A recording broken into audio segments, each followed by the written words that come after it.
Лезги-Пулу. В 1937 году городе Лезгины, авары и другие дагестаноязычные народы были объявлены некоренными народами Азербайджанской ССР.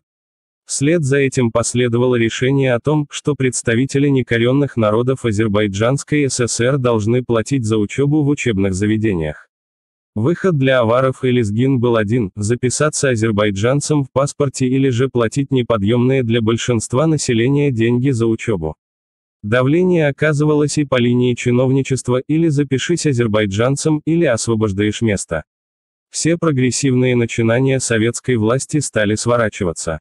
Путем давления и запугивания населения стали организовываться массовые выступления за отмену аварского и лезгинских языков в школах и полное ведение обучения на азербайджанском языке для коренных народов Азербайджанской ССР, исповедовавших традиционный ислам.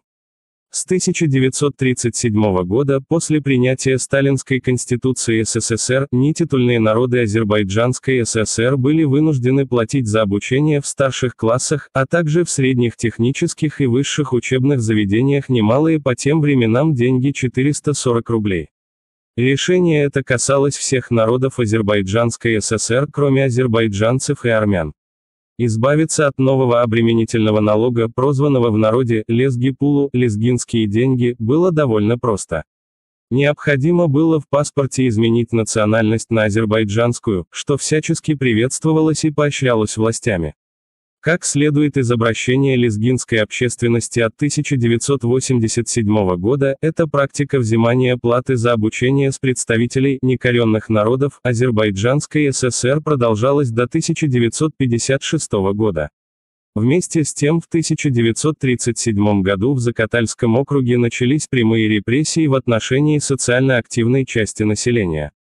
Особенно тяжелые последствия они имели в аварских населенных пунктах, которые отличались религиозностью населения. К мечетям телегами свозили реквизированные у местного населения рукописные книги, написанные на арабском алфавите, на арабском и аварском языках, где затем сжигались.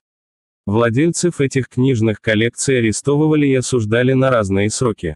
Более грамотных и сознательных ссылали в Среднюю Азию и Сибирь, откуда возвращались не более пятой части ссыльных.